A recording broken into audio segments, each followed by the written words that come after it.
Given their propensity to go big, there's something refreshing about seeing Jessica Chastain and Eddie Redmayne play minor keys in Tobias Lindholm's The Good Nurse, which premiered at TIFF before an October bow on Netflix. The problem is that the whole movie is in minor key. It's as if respect for the admittedly brave protagonist of this true story was so overwhelming that the creators forgot to give their film a pulse. The Good Nurse schemes along the surface of some issues, like a hospital system so broken in its overprotective state, and then reduces its characters to a short list of definable traits, pushing them into a thriller that does have admirable restraint given the genre's propensity to overdo projects like this one. Still, one shouldn't mistake a serious tonal approach for depth. Amy Loughren, Chastain, is a nurse at an average New Jersey hospital, trying to balance being a single mother with her high-stress job. This gets even harder when she's diagnosed with a cardiac condition that could kill her if she doesn't get a heart transplant in time. She keeps the diagnosis from her bosses, staying on at work because she hasn't been there long enough to get the health insurance needed to deal with it.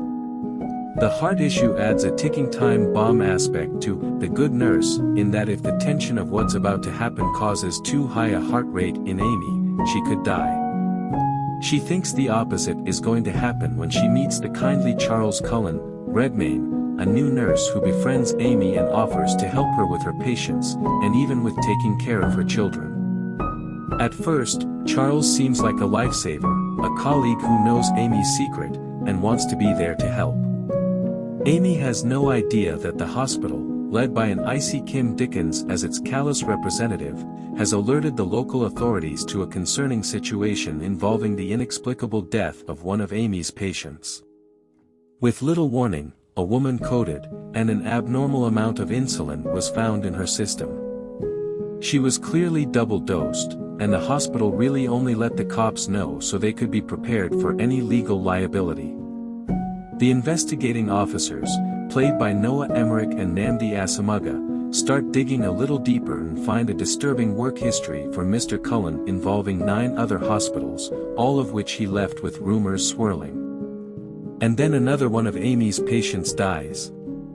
Would Charles Cullen, who it is confirmed killed at least 29 people, though it's suspected the total may have been in the hundreds, have ever been caught without the courage of someone within the system?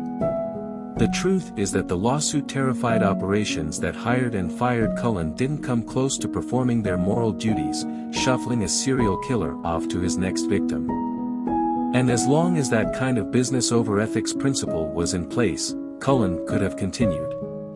Lindholm was clearly drawn to the hero arc of this true story, the one person who broke the pattern by helping authorities, even though she had so much to risk to do so.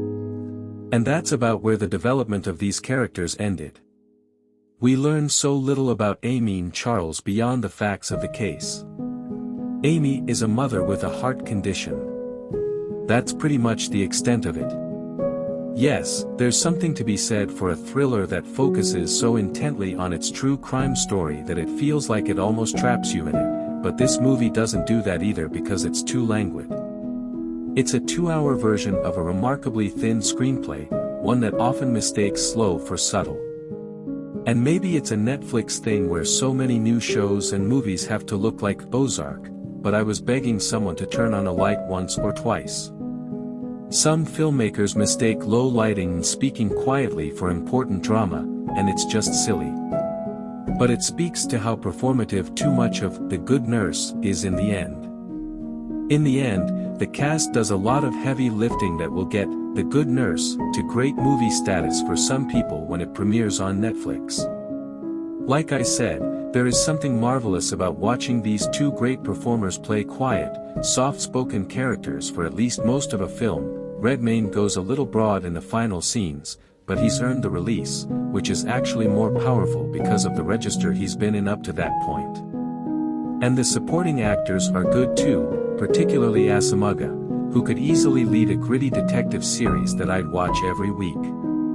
I like these actors. I just wish they were in a better movie. This review was filed from the Toronto International Film Festival.